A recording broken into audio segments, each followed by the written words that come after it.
Official YouTube channel को subscribe करें और बेल आइकन क्लिक करें। अल्लाह के महबूब अलैहिस्सलाम ने एक बड़ी खूबसूरत बात इरशाद फरमाई, ज़रा सुनिए और इसका लुत्फ लीजिए और हुजूर के दिए गए इस वादे पे दिल के करार का सामान कीजिए।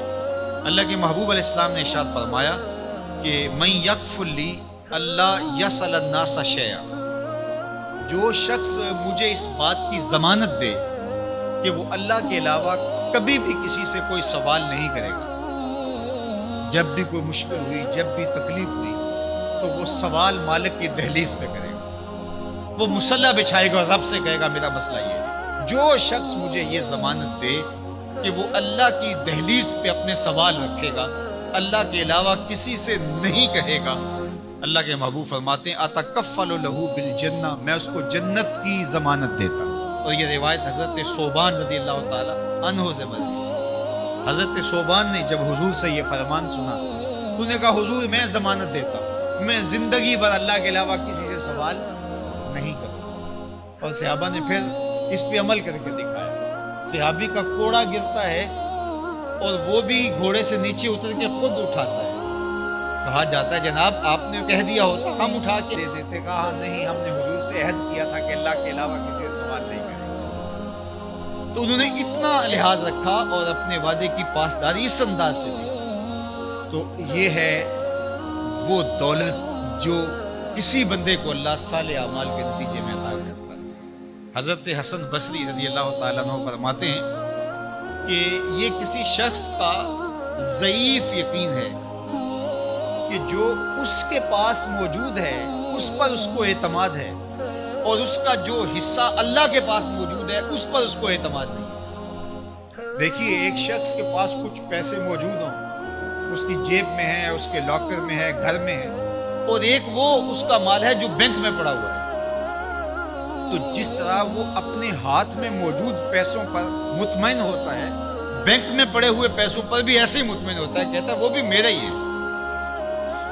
तो जो शख्स बैंक में पड़े हुए पैसों पर तो मुतमईन है, घर में मौजूद रकम पर तो मुतमईन है, उसके हाथ में उसकी जेब में जो है उस पर तो मुतमईन है, और उसकी किस्मत का जो अभी अल्लाह के पास है उसने अभी उसको दिया नहीं, उस पर मुतमईन नहीं है।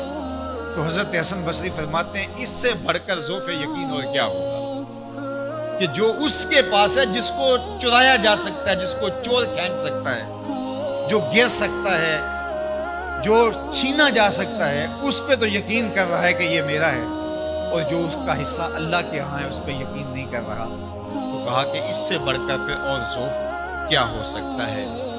इसलिए अपनी ज़िंदगी में कनात का नूर रखने वाले ही मुतमईन ज़िंदगी गुजारते हैं। इब्न जौज़ी ने कहा था कि जिस शख्स की ज़िंदगी में कनात आ गई उसकी ज़िंदगी मुतमईन हो गई, और जिस शख्स की ज़िंदगी में तमा आ गया उसकी ज़िंदगी घुटन का शिकार हो गई, अज़ियत का शिकार हो गई। हज़रत सहल बिन साद अस-सादी रज़ियल्लाहु ताला अन्हु से ये रिवायत है कि एक शख्स हुजूर की खिदमत में आया और उसने हुजूर से एक अजीब सवाल किया। उसने कहा हुजूर मुझे कोई ऐसा अमल इरशाद फरमा दीजिए कि अगर मैं वो करूं तो मुझसे अल्लाह भी प्यार करे और अल्लाह की मखलूक भी मुझसे प्यार करे। एक अमल ऐसा बता दीजिए अगर मैं वो अमल बजा लाऊं तो अल्लाह मुझसे प्यार करे और उसकी मखलूक भी मुझसे प्यार करे। अल्लाह के महबूब ने उसको जो जवाब दिया उसका मफहूम सुन लीजिए। आका करीम ने फरमाया जो दुनिया में मौजूद है, मुयस्सर है, उससे बेरग़बत हो जा। तेरी ज़रूरतें तो पूरी होंगी, इसमें तो कोई शक नहीं, लेकिन तेरी रग़बत उधर ना रही, ज़ुहद फिर दुनिया इख्तियार कर तो तुझसे अल्लाह प्यार करेगा कि ये बंदा दुनिया में रह के भी दुनिया का नहीं मेरा है, और जो लोगों के पास है उनसे बेनियाज हो जा तो लोग तुझसे प्यार करेंगे। और अगर तू लोगों की जेबों पे नजर रखेगा और लोगों की दौलत में, उनके माल में तुझे रग़बत होगी तो फरमाया कि फिर लोग तुझसे दूर हट जाएंगे। तो अल्लाह कनात का नूर अता फरमाता है शख्स को जो अच्छे और साले अमल हो जाए।